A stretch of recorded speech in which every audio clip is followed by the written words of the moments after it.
함께 나누실 말씀 출애굽기 34장 22절과 23장 16절 말씀으로 함께 봉독해 올려드립니다. 출애굽기 34장 22절 그리고 출애굽기 23장 16절 말씀을 이어서 연속해서 봉독해 올려드립니다. 77절 곧 맥주절의 초실절을 지키고 새말에는 수장절을 지키라. 맥주절을 지키라. 이는 내가 수고하여 밭에 뿌린 것의 첫 열매를 거둠이라. 수장절을 지키라. 이는 내가 수고하여 이룬 것을 연말에 밭에서부터 거두어 저장함이니라. 아멘. 오늘 말씀을 통해서 말씀의 제목은 추수감사절에 참여하는 성도의 자세입니다. 추수감사절. 그리고 이 추수감사절이 뭔가? 우리는 해마다 추수감사주일을 맞이하면서 추수감사절에 대한 그런 말씀을 많이 듣고 나눴습니다. 그러나 오늘은 여러분에게 추수감사절의 진정한 의미를 우리가 알기를 원합니다. 오늘 이 본문의 말씀을 우리가 기초로 해서요, 이 말씀을 함께 나누고자 하는 것은 우리가 드리는 추수감사절, 추수감사주일을 맞아 드리는 이 고백과 제사가 그리고 예배가 하나님을 향한 예배가 되고 있는가, 우리가 그걸 점검해 봐야 돼요. 추수감사절은 나를 위한 것이 아니라 하나님이 영광 받으셔야 되고, 할렐루야, 하나님이 흠양하시는 그러한 절기가 되어지고 그런 예배가 되어질 줄 믿습니다. 대부분 사회생활 하시는 분들은 월급을 받게 되지요. 사업하는 사람들은요, 그래야 매일 또 매주 이렇게 하겠지만, 대부분 직장 생활을 하시는 분들 가운데는 월급을 받게 됐든가 아니면 아르바이트를 하면 주급을 받게 되지요. 근데 월급 받는 날이 좋아요, 괴로워요? 좋아야 되는데, 제가 이렇게 아르바이트 받아보니까 월급 날이 더 괴로워. 왜냐하면 나갈 곳이 많아요. 들어오자마자 바로 통장이 비어지더라고. 그러니까 월급 받는 날이 즐거워야 되는데 괴로워요. 이것을 신앙적으로 말씀드리면 월급 받는 날이 감사가 되고 행복해야 되는데 시험이 돼요. 시험거리가 돼요. 이 말을 다시 직역하면 추수감사주일 예배가 행복해야 되는데 괴로움이 되면 안 되죠. 즐거움이 돼야 되는데 시험거리가 되면 안 되잖아요. 그죠? 추수감사절과 수장절의 의미를 우리가 한번 해석해 보려고 오늘 이 귀한 시간에 이 본문의 말씀을 제가 선택한 거예요. 여기 말씀 속에 보면 따라합시다. 새말에는 수장절을 지키라. 또 출애굽기 23장 16절 말씀에 하반절에 이렇게 말하죠. 따라해봅시다. 수장절을 지키라. 이는 내가 수고하여 이룬 것을 연말에 밭에서부터 거두어 저장할지니라. 아멘. 추수감사주일은 우리가 영상을 봤어야 되는데 참 영상을 안 봐서 이걸 좀 그런데요. 오늘 시간상 제가 좀 오늘 늦게 시작했어요. 그래서 영상 없이 그냥 갈게요. 추수감사주일은 미 대륙으로 건너간 청교도들로 시작됐습니다. 주님이 허락하신 새로운 환경에서 주신 은혜에 대한 감사, 그리고 하나님의 은혜와 사랑을 나눔으로 시작된 것이 추수감사절의 역사와 전통이 되었어요. 그래서 복음이 전파되는 곳마다 추수 때가 되면 당연히 전례 행사처럼 추수감사절을 지키고 추수감사주일 예배를 드립니다. 마치 추수감사절 안 하면 뭔가 문제가 되고 기독교 절기를 폐한 듯한 그런 모습이 되어지기도 해요.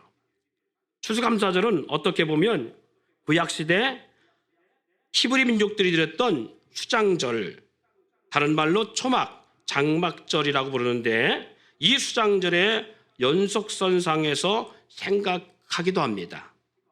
그래서 제가 오늘 이 수장절을 같이 나누려고 하는 거예요. 추수감사절하면 지금 우리가 본문에 읽었던 말씀처럼 수장절을 지키라 이는 내가 수고하여 이룬 것을 연말에 밭에서부터 거두어 저장함이니라 이렇게 말씀하고 있으니까 같은 의미로 받아들일 수 있어요. 그러나 어떻게 보면 같은 의미 같이 보이지만 뜻과 성향 본질은 전혀 다릅니다. 우리는 추수감사절을 드려야 될까? 수장절의 의미의 절기를 생각하고 드려야 될까라는 것을 고민해 보자라는 거예요. 그러면 수장절로 불려진 의미가 뭐냐? 수장절 이를 다른 성경에서는 따라합시다. 초막절, 장막절 다 같은 말이에요. 수장절인데 왜 어느 때는 초막, 장막으로 불려지느냐? 구약에 드렸던 수장들은요 추수감사절처럼 추수 때 드린 절기인 점을 보면 추수감사절과 상당히 같은 맥락의 부분이 있습니다. 그런데 구약의 수장들은 조금 전에 말씀드린 것처럼 다른 말로 초막, 장막이라고 표현한 것처럼 여러분 초막, 장막의 뜻이 뭐예요? 어떤 의미 같아요? 오늘날로 쉽게 말하면 텐트 생활입니다. 텐트 생활. 그러니까 우리가 집이 있는데 세컨하우스식으로 원래 본 집이 있는데 들에 나가서 들에다가 텐트를 친 것 이게 초막이에요. 그래서 우리는 이걸 성경에서는 장막이라고 말합니다. 그래서 장막절이라고 말합니다. 추수가 시작될 때 추수하는 들녘에 장막을 치고 추수가 끝날 때까지 이 장막, 초막 생활을 하는 절기로 하나님은 그렇게 히브리 민족인 선미 이스라엘 백성들에게 명령하셨고 이스라엘 백성들은 모세 이후부터 이 초막, 장막절, 수장절을 지켜왔습니다. 우리가 이 수장절, 이 초막, 장막절에 대한 한 사건을 되돌아보면 쉽게 이해될 수 있을 거예요. 룻기에 보면 나오미라는 시어머니가 룻과 함께 베들레헴에 돌아오지요. 그래서 추수 때가 되어서 이 며느리가 어머니를 복양하기 위해서 이삭을 주스러 갑니다. 근데 그 밭에서 그 밭 주인인 누구요? 보아스라는 주인이 이 여인을 관심 있게 봅니다. 아침 일찍부터 나와서 열심히 이삭을 주어가지고 어머니의 복양하는 모습을 보고 효심이 가득한 이 여인의 관심을 갖습니다.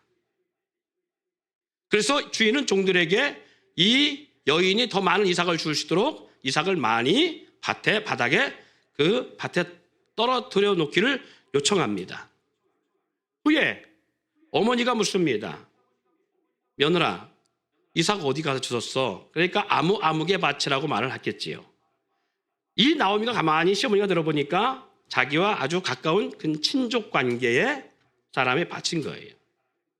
그리고 이 시어머니는 이 며느리에게 후에 그런 부탁을 합니다. 오늘 밤 추수가 끝나 그 보아스라는 주인이 장막 초막에서 잠잘 때 그 초막으로 내가 들어가서 그와 함께 동침하라. 그가 받아주면 너는 그의 며느리가 그의 아내가 될 거라고. 이 사건이 나중에 이루어집니다.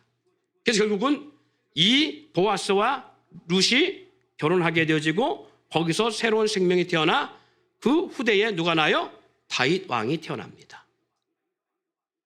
그 사건이에요. 그러니까 본 집이 아니라 들녘에 추수가 끝날 때까지 초막, 장막을 치고 생활하는 것.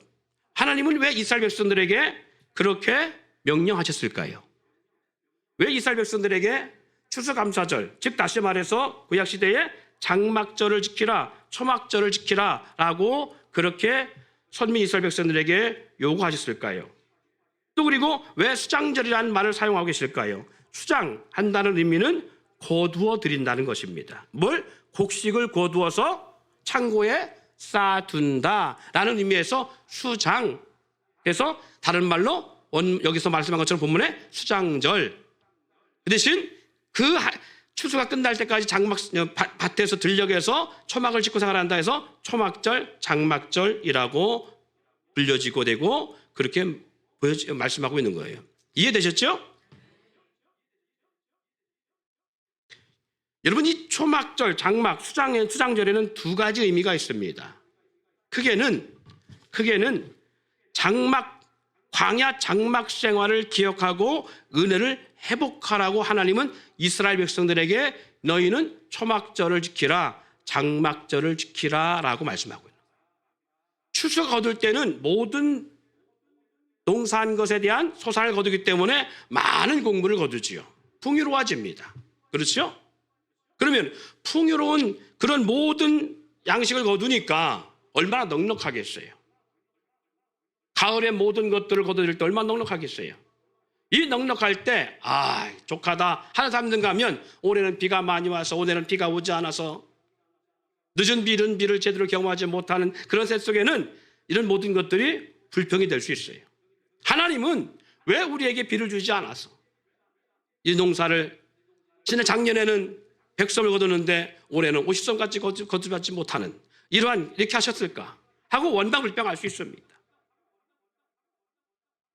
그런데 하나님은 이 추수가 끝날 때까지 어디서 거하라고요? 어떤 생활을 하라고요? 그렇지요. 초막생활을 하라고요. 좋은 집을 놔두고 왜 들녘에서 초막생활을 하며 곡식을 거두어 수장하게 하였느냐? 그것은 바로 말씀드린 것처럼 광야 장막생활을 기억하라.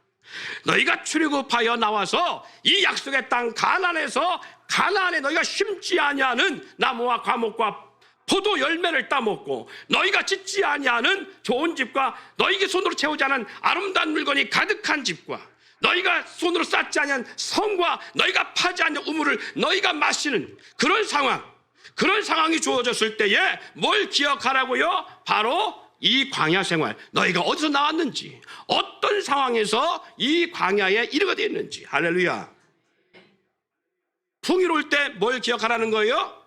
고난의 때를 기억하라는 거예요. 우리가 뭔가 치고 있을 때 없는 걸 기억하라는 거예요. 풍요로운 추수를 거두면서 시험에 빠지지 말고 많이 얻은 적게 얻던 너에게 주신 은혜를 기억하며, 그러나 심지어는 그것도 먹지 못하는 어려운 사람들을 기억하여 이전에 너희가 광야에서 장막치고 생활할 때 너희 손으로 수간걸 거둔 게 아니야. 그곳에서는 나 여호와가 너희 가운데 아침마다 만나를 주어서 먹었고 너희 손으로 판 우물을 마신 게 아니야. 나 여호와가 반석에 물을 내어 너에게 주어서 하루하루 하나님의 은혜가 살아갈 수 없었던 것을 기억하고, 할렐루야. 아멘. 이 주신 것에 대한 불평보다 받은 것에 대한 감사로 돌리고, 할렐루야. 그리고 있을 때 없었던 걸 기억하고 풍요로울 때 가난한 사람을 돌아볼 수 있는 사람이 되라는 거예요. 그래서 이 맥추절과 함께 이 수장절에는 꼭 같이 해야 되는 사람들이 있었습니다. 하나님의 말씀 속에 우리가 긴 구절을 읽지 않았습니다마는 누구와 같이 하라냐? 너희는 반드시 수장절을 지키라. 누구와 함께 지키라? 고아와 과부와 나그네와 레위 사람들과 제사장들과 함께 지키라고 말씀하고 있어요. 여러분, 이 사람들의 특징이 뭐예요? 고아, 과부, 나그네, 레위 사람, 제사장, 이들의 특징이 뭐예요? 뭐죠? 가난한 사람, 또 혼자 있는 사람, 또 아니에요. 제사장, 레위 족속이나 제사장들은 결혼했어요. 그게 혼자가 아니에요. 이 사람들의 특징이 뭐가 없냐면 기업이 없습니다. 땅이 없어요. 농사질 땅이 없는 사람들이에요. 그러니까 오늘날로 말하면 사업장도 없고 일터도 없고 일할 수 없고 내가 수고하여 거둘 것이 없는 사람들. 하나님이 레위 족속에게는 땅에 기업을 주지 않았어요. 그래서 하나님은 이 풍요로울 때 꼭 누구들과 함께 지키라. 이렇게 기업이 없는 땅의 소산을 얻지 못하는 나그네, 고아와 과부와 제사장, 레위인들과 함께 지키라고 말씀하고 있는 거예요. 초막절을 기억하여 너희도 광야에서 그렇게 너희 손에 빈손이었던 것처럼 이 땅에 살아갈 때 그렇게 빈손의 사람들이 많으니 누릴 것에 대한 부족한 것에 대한 원망과 불평보다 주신 것을 감사함으로 더 없는 사람을 생각하고 너희의 어려웠던 환경을 기억하여 그 어려운 환경에 처한 사람을 돌보고 그들과 함께 공동체를 영위하라고 하는 거예요. 둘째는 영혼의 추수와 영원한 나라에 대한 은혜를 사모하라고 하나님은 이 수장절을 지키라고 하고 있는 것입니다. 광야 생활을 통한 이스라엘 백성들이 약속의 땅에 들어가는 축복을 누린 것처럼 하나님은 알곡은 모아 곡간에 들이고 쭉정이는 꺼지지 않은 불에 던지듯 반드시 이 세상을 심판할 때에 알곡이 된 성도는 모아 약속의 땅 하나님 나라에 드리고 영원한 그 하나님 나라에 수장하는 역사를 이루실 것에 대한 예표가 그 안에 담겨 있습니다. 그래서 마태복음 3장 12절 말씀에 이렇게 기록하지요. 손에 같이 있습니다. 시작. 손에 키를 들고 자기의 타작마당을 정하게 하사 알곡은 모아 곡간에 들이고 쭉정이는 꺼지지 않은 불에 태우시리라. 이게 여러분 곡식에 대한 이야기입니까? 아니요. 이것은 성도에 대한 이야기입니다. 우리 주님이 다시 오실 때에 이 세상을 심판할 때인데 마치 자기 타작마당을 정하사 타작하듯이 심판할 텐데 알곡은 모아 곡간에 들이고 수장하고 쭉정이는 꺼지지 않은 불에 태우느니라. 다 같이 교회 생활하고 신앙생활해요. 나는 구원받았겠지 할 사람도 있겠지만 아닐 수도 있다 그 말이에요. 이 세상에 하나님이 어디서 하는 사람도 있지만 종교생활로 신앙생활도 많아요. 우리 주님이 원하는 것은 종교생활이 아니에요. 예수 그리스도를 정말 믿느냐는 거예요. 알곡이 되어진 역사가 있어요. 그래서 수장절이라는 것은 알곡을 모아 드린다, 곡식을 모아 드린다 그 말이에요. 그래서 창고에 쌓아둔다. 그것처럼 반드시 우리 주님은 다시 오실 때 그리고 우리가 죽는 순간에 예수로 구원받은 사람은 영원한 나라로 수장하시고 그리스도를 믿지 않는 사람은 영원한 꺼지지 않는 불에 던져짐을 당하는 여기에 쭉정이는 꺼지지 않는 불에 태우리라 이 말씀처럼 꺼지지 않는 영원한 지옥의 불에 던져짐을 받는 역사가 주어진다는 거예요. 그래서 오늘 이 장막절 다시 말해서 수장절을 통해서 하나님 우리 가운데 이스라엘 백성과 함께 오늘 교회를 향하여 두 가지를 크게 담고 있는 것입니다. 이 추수감사절을 우리가 지키며 우리는 어떤 추수감사절을 지켜야 되는가라는 것에 대한 본질을 나누고 있는 것입니다. 그러면 이 시대 교회는 어떤 모습의 절기를 기억하고 드려야 될까? 추수감사절적인 절기의 모습을 드려야 될까? 수장절 같은 추수감사절의 절기를 드려야 될까라는 것입니다. 여러분 가인의 추수감사와 가까운 그리고 아벨의 수장절에 가까운 의미의 절기를 우리는 볼 수 있습니다. 여러분 이 시대 교회는 어떤 모습의 절기를 기억하고 드려야 될까 할 때에 저는 이 가인과 아벨이라는 두 사람의 제사를 비교하여서 어떤 제사를 하나님이 받으시는가라는 것을 나누려고 합니다. 이왕이면 하나님 보시기에 나은 절기로 드려야 되겠죠. 할렐루야. 여러분 창세기 4장 2절 5절 말씀을 돌아가 봅니다. 창세기 4장 2절 5절 말씀 읽습니다. 시작. 그가 또 가인의 아우 아벨을 낳았는데 아벨은 양치는 자였고 가인은 농사하는 자였더라. 세월이 지난 후에 가인은 땅의 소산으로 제물을 삼아 여호와께 드렸고 아벨은 자기도 양의 첫 새끼와 그 기름으로 드렸더니 여호와께서 아벨과 그의 제물은 받으셨으나 가인과 그의 제물은 받지 아니하신지라. 가인이 몹시 분하여 안색이 할렐루야. 두 사람의 제사법이 나오죠. 두 사람의 제사 나오는데 가인의 제사가 있고 아벨의 제사가 있는데 하나님은 누구의 제사를 받았다는 거예요? 그렇지요.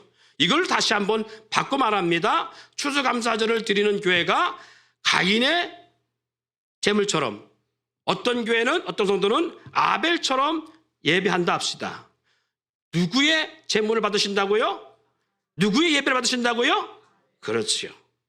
무엇이 차이가 하나님 받으시는 응답의 여부로 나타나는가? 이게 중요한 거잖아요.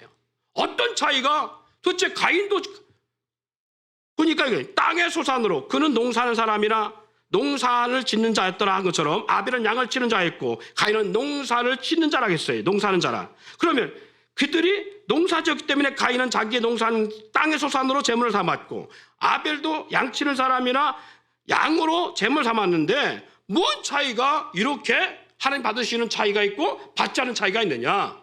오늘 동일하게 이 자리에 와서 함께 예배하는데 어떤 사람이 예배를 받으시고 어떤 사람이 예배를 받지 아니하신다? 곤란하잖아요. 자, 나는 내 예배는 하나님 받으시는 예배 같다 하시는 분만 아멘. 내 예배는 하나님 받지 않을 것 같다 하시는 분은 아멘. 아무도 없어요. 확신하십니까? 정말이요? 그러면 오늘 이 말씀을 마지막 이제 정점을 향하고 있는데 이 말씀 중에 여러분들이 한번 자기를 점검해 보세요. 나는 아벨의 제사로 제사하고 있는가, 가인의 제사처럼 제사하고 있나, 예배하고 있는가를 한번 더듬어 보세요. 자, 히브리서 11장 4절. 히브리서 11장 4절 같이 있습니다. 시작. 믿음으로 아벨은 더 나은 제사를 하나님께 드림으로 의로운 자라 하시는 증거를 얻었으니 하나님이 그 예물에 대하여 증언하심이라. 그가 죽었으나 그 믿음으로써 지금도 말하느니라. 자, 왜 하나님이 가인의 제사는 받지 아니하고 아벨의 제사를 받았다고요? 믿음으로 아벨은 성경 말씀을 뛰어나 봐요. 모르잖아. 그 사이에 까먹어 전부 다. PPT. 자, 4절. 자, 그 앞절. 자, 믿음으로 아벨은 어떤 제사를 드렸다고요? 그렇지요. 가인보다 더 나은 제사를 드렸다는 거예요. 하나님은 야채보다 고기를 좋아하시는구나. 그 얘기예요? 강단에서 말씀을 전하는 저는 채소보다 고기가 좋아요. 왜 좋으냐? 고기가 맛있어 좋은 게 아니라 고기가 더 편안해요, 위가. 근데 요즘은 위가 좀 좋아졌는지 채소를 먹어도 괜찮아요. 이게 채소를 먹잖아요? 아니면 야채를 먹잖아요? 속에서 소화를 잘 못해요. 못하는 게 아니라 위가 깎여요. 위 산이 많아요. 그래서 고기를 먹으면 편안해요.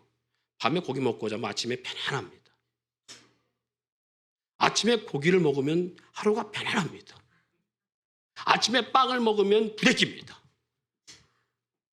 그래서 밀가루 음식을 먹으면 하루 종일 힘들어요. 그래서 그걸 힘들지 않게 하려고 어떻게 하면 밀가루 음식을 아침에 빵 같은 걸 먹고도 편안할 수 있을까라고 해서 수십 년째 하고 있는 게 뭐냐면 위장약을 먹고 빵을 먹어요. 그러면 버텨. 근데 보니까 여기 그런 분이 또 있어. 그런 분들이 있어요. 근데 물에 빠진 밀가루는 또 괜찮아. 그 말인즉 수제비나 칼국수는 괜찮아요. 건조된 밀가루를 만든 제품들이 위에서 장애를 일으켜서 그래요. 밀가루에 있는 성분이 그렇게 한대요. 예. 제가 고기를 좋아하는 이유는 오해하지 마세요. 아이고 우리 목사님 고기 그렇게 좋아하는 게 있다 생각하지 마세요. 그런 의미인데 우리 하나님이 고기를 좋아하시고 채소를 싫어해서 아니에요. 그런 의미가 아니에요. 아벨이 가인보다 더 나은 제사를 하나님께 드림으로 의로운 자라 하여 하나님이 아벨의 제사를 받으셨다는 거예요. 창세기 기사를 보면요. 하나님으로부터 주어진 것에 대한 각자 얻은 산업의 축복에 대한 감사의 제사처럼 볼 수 있습니다. 그러나 지금 히브리서 내용을 보면 그런 의미가 아니라는 걸 알 수 있어요. 보세요. 아벨은 양을 치는 목자였고 가인은 농사하는 사람이었기 때문에 자기들의 산업에 주어진 것으로 제사했을 것이고 오늘날 말하면 예배했다라고 생각하는데 히브리서 내용을 보면 그게 아니라는 걸 알 수 있어요. 아벨은 가인보다 나은 제사를 드렸다는 것이고 하나님이 그 예물에 대해 증언하신다는 거예요. 그럼 어떤 예물이길래 그걸 증언하셨느냐? 하나님 받으실 예배를 드리려면 아벨의 제사를 그래서 주목해야 되는데 아벨에 드린 제물에서 증거를 찾을 수 있다는 얘기예요. 여기 말씀 그러죠? 하나님이 그 예물에 대해 증언하신다. 그러면 그 아벨에 드린 제물에서 증거를 찾을 수 있다는 거예요. 좀 아까 말씀드린 것처럼 가인은 땅의 소산물을 가지고 제물을 삼았다면 아벨은 뭘 어떻게 제사했다고 했어요? 거기 기록된 거 보니까 양의? 그렇지요. 창세기 2장 4절에 보니까 아벨은 자기도 따라합시다. 양의 첫 새끼와 그 기름으로 할렐루야. 양의 첫 새끼와 그 기름으로 드렸다는 거예요. 뭔가 좀 이상하죠? 자, 그러면 이 말씀은 레위기서에 어떻게 기록하느냐? 레위기서는 누가 썼을까요? 누가 기록했을까요? 그렇죠, 모세입니다.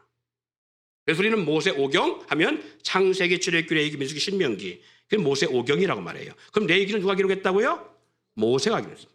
자, 모세가 하는 말씀마다 기록한 성경이 레위기서인데 이 레위기서 27장 26절을 보면 이렇게 기록하고 있습니다. 자, 성경을 찾아주시고 같이 읽습니다. 시작. 오직 가축 중에 처음 난 것은 여호와께 드릴 첫 것이라. 소나 양은 여호와의 것이니 누구든지 그것으로 성별하여 드리지 못할 것이며. 자, 민수기 18장 17절 시작. 오직 처음 난 소나 처음 태어난 양이나 처음 태어난 염소는 대속하지 말지니 그것들은 거룩한즉 그 피는 제단에 뿌리고 그 기름을 불살라 여호와께 향기로운 화제로 드릴 것이니라. 레위기서와 민수기를 보니까 아벨이 드린 제사가 뭔가 점철되는 게 있죠. 뭐죠? 그렇죠. 첫 새끼, 첫 것. 그리고 뭐예요? 짐승이 뭐라 그랬겠어요? 양. 예. 그리고 뭐가 또 들어가 있어요? 그렇죠. 기름. 이 말씀들은요, 모세 때에 선민 이스라엘 백성들에게 너희는 여호와 앞에 이렇게 제사하라 하고 하나님이 시내산에서 모세를 불러서 말씀하신 말씀을 이스라엘 백성에 공포하고 그리고 율례로 세워서 지키게 한 말씀이에요. 민수기서나 레위기서가. 그런데 지금 아벨은 모세보다 나중에 태어난 사람이죠? 언제 태어났어요? 모세보다? 그렇지요. 수백 대 훨씬 먼저 태어났지요. 최초의 인물들이잖아요. 그러니까 모세는 그 한참 후대입니다. 그러면 모세로부터 이 말씀을 받고 들었을까요? 아니잖아요. 자, 11조에 대한 얘기도 말라기서가 나오지만 이스라엘 율법 속에 11조의 말씀이 나오지, 그죠? 10계명 가운데. 예. 그러면 봅시다. 그러면 이 11조의 얘기 모세 시대에 이스라엘 백성 선포된 건데 모세보다 훨씬 앞서인 야곱이 하나님을 만나고 나서 베델에서 그 다음날 하나님을 만났던 그 자리에서 뭐라고 고백하죠? 10의 1조를 드리겠나이다. 아브라함은 그의 아버지의 아버지인 아브라함은 살레망 멜기세덱을 만나서 전쟁에서 노량물에 가장 좋은 것 가운데 10분의 1을 떼어 드렸다고 했어요. 모세로부터 율법 받고 드렸으면 그럴 수 있어, 할 수 있어요. 그런데 모세로부터 율법 받고 드린 것이 아니라 훨씬 이전 세대에 누가 말씀해 주지도 않냐고 이게 율법이고 이게 여호와의 말씀이라 하지도 않는데 불구하고 하나님을 만난 사람들이 스스로가 한 행동이에요. 그게. 스스로 한 행동이 그렇게 했다라는 거예요. 이상하죠? 그것처럼 오늘 여기에 아벨도 마찬가지입니다. 모세로부터 율법 받은 것이 아닌 훨씬 전 사람인데 아벨은 모세를 통해서 이스라엘 백성들에게 선포된 제사법과 다르지 않은 그러한 같은 제법으로 제사했다는 것입니다. 이게 달라요, 이게. 자, 가인은 초산의 초산의 열매로 드렸다고 했어요. 첫 것 이런 것도 없고 어떻게 드리는 방법에 대한 정확한 내용이 없지만 오늘 아벨의 제사에는 양의 첫 새끼와 그 기름이라고 하는 말씀이 나와요. 여러분, 기름이라는 것은 반드시 그러면 어떻게 해야 나오는 거예요? 죽어야 나오는 거예요. 그 짐승의 생명이 끊어지고 그 짐승이 해부되어지는, 다시 말해서 각이 떠지지 않으면 나올 수 없는 게 양의 기름이지요.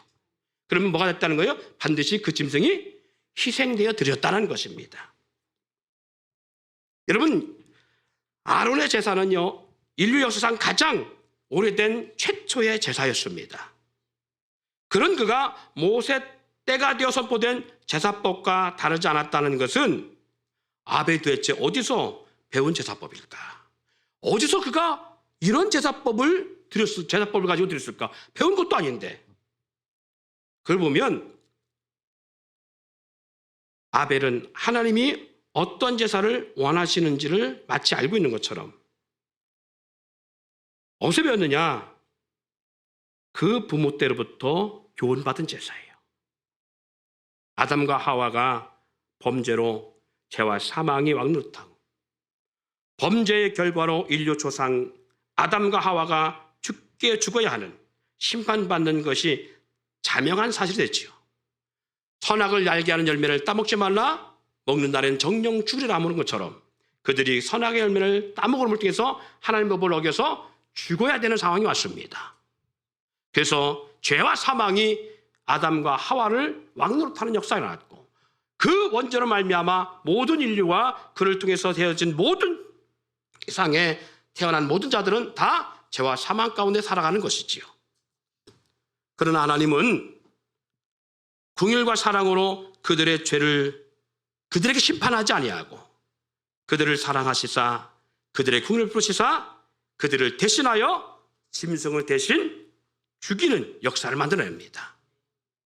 그래서 아담이 범죄한 후에 아담이 하나님의 낯을 피할 때 아담아 네가 어디 있느냐? 내가 벌거벗어서 숨었나이다라고 했을 때에 하나님은 그 아담과 하와에 찾아가 짐승의 가죽옷을 지어 입히십니다. 그게 뭐예요? 짐승을 대신 희생시키시고 그 짐승을 옷을 입혔다는 것은 그 희생된 짐승을 대속물로 삼으시고 그들의 허물과 죄를 대신 감춰두고 덮어뒀다는 것을 말씀합니다. 죽음을 보이는 피 흘림의 역사가 이루어져야 하는 데에 짐승을 대신 죽임으로 대속의 피로 삼으셨으며 희생의 피를 흘린 짐승의 가죽옷을 그들에게 입혀주심으로 죽은 것 같으나 다시 사는 은혜를 그들 가운데 부여해 준 거예요. 그러니까 그들에게 입혀진 짐승의 가죽옷을 보면 이미 어떤 존재예요? 죽은 존재예요. 그러나 그 가죽옷을 인하여 그들은 뭐하고 있다? 다시 살고 있다라는 거예요. 아벨이 부모로부터 받은 은혜와 교훈이 바로 여기 있습니다. 우리 아버지, 우리 엄마가 무엇으로? 짐승으로 말미암아 하나님이 우리 아버지, 우리 어머니를 죽여야 되지만 우리가 다 죽어있다 심판받아 소멸돼야 되지만 우리 하나님이 우리 아버지와 우리 어머니를 통해서 어떤 은혜를? 대속의 은혜를 주었다는 사실을 이 아벨은 깨닫고 있는 거예요. 그러면서 아벨은 자기의 소산을 드린 것이 아닌 대속의 은혜의 감사를 드렸다는 것을 우리는 토론할 수 있습니다. 또한 처음 것이 여호와 것임을 말씀하고 계신 것처럼 아벨은 처음 것을 예물로 드림을 통해서 여기 처음 것 드렸다고 말씀하고 있죠? 양의 첫 새끼. 그러니까 처음 걸 드림을 통해서 자신이 지금 누구예요? 누가 장자예요? 그렇지요. 그리고 아벨은 뭐예요? 차자였어요. 근데 이 말씀을 통해서 처음 것을 드림을 통해서 여호와의 것이 되어지고 그가 장자의 반열에 세움을 입는 존귀한 은혜를 입음을 말씀하고 있는 것이지요. 그래서 히브리서 말씀 속에 우리 가운데 전하고자 하는 말씀이 바로 그 말씀입니다. 믿음으로 아벨은 가인보다 더 나은 제사를 드렸는데 하나님이 야, 너 어쩌면 내가 그렇게 원하는 제사를 드렸냐 그 말이야. 어쩌면 그렇게 은혜를 기억하고 그 은혜의 복을 알고 정말 내가 너희를 얼마나 사랑하는지를 네가 깨닫고 여호와 하나님을 은혜를 잊지 아니한 그 제사를 드렸다는 거예요. 그리고 나가서 뭐해야 돼요? 하나님이 그 예물에 대해 증언하십니다. 예물에 대해 증언한다는 거예요. 네가 첫 새끼를 드림으로 나는 너를 통하여 네가 영적 장자다라고 말이에요. 영적 장자다. 믿음으로 예물로서 대하여 증언한다고 말씀합니다. 이와 같은 제사의 모습은요, 출애굽에서 나오는 유월절 어린 양의 피 역사를 담고 있어요. 애굽에서 이스라엘 백성들이 440년 종생을 하다가 나올 때에 하나님이 마지막 장자를 죽이는 제사, 그러한 재앙 가운데 이스라엘 백성 가운데는 그 역사를 피가 만들었는데 그 피가 가게 하기 위해서 누구를 대신 죽이고 유월절 양을 잡아 죽게 하고 그 양의 피를 진문설주에 발라서 장자를 죽이는 사망이 집을 지나갈 때에 인방과 그리고 설주에 피가 묻어있는 집은 사망의 지향이 넘어가고, 할렐루야, 이 양의 피가 흐르지 않은 집은 하나님이 그 집의 모든 장자들을 다 죽였어요. 심지어는 짐승의 첫 새끼까지 다 죽였다고 했어요. 바로의 장자만이 아니라 모든 짐승의 장자 첫 새끼 다 죽였다고 말씀하고 있어요. 오직 이스라엘만 이것이 통과되었음을 말씀하고 있습니다. 이것처럼 오늘 아벨은 그 후에 이루어질 사건처럼 마치 그것을 목도한 것처럼 그런 제물로 하나님 앞에 제사를 했다는 거예요.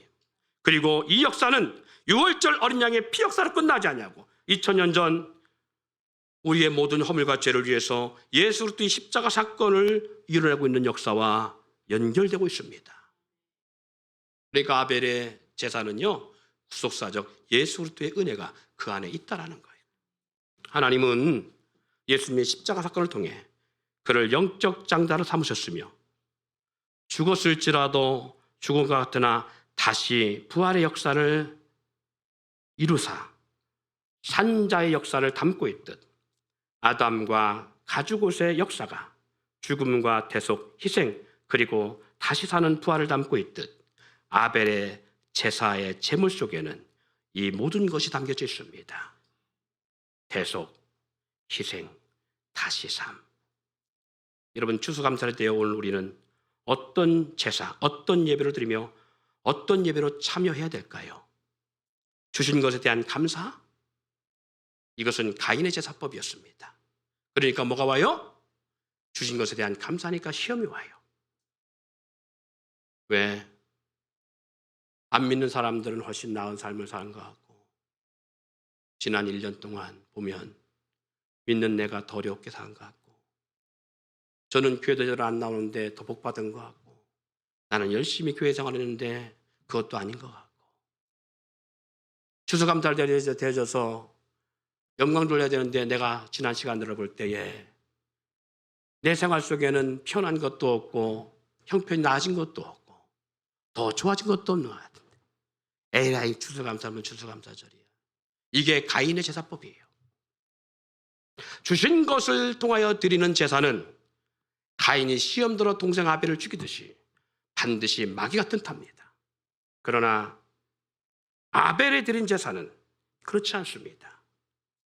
아벨처럼 구속의 예배, 대속의 예배자로 출애굽과 광야 생활을 기억하며 초막절을 지키듯 마귀의 종으로부터 매어 살던 우리를 구원하신 은혜를 기억하여 이 세상의 삶의 광야 생활과 같이 나그네 같은 삶을 의식하고 영원한 나라를 바라보며 수장절처럼 영원한 나라에 들어가 안식을 얻을 알고로 서고자 하는 믿음으로 이 절기를 드린다면 우리의 예배와 예물은 하나님이 기뻐 받으시고, 나아가 우리의 예물이 하나님이 증언하시는 예배가 될 줄 믿습니다.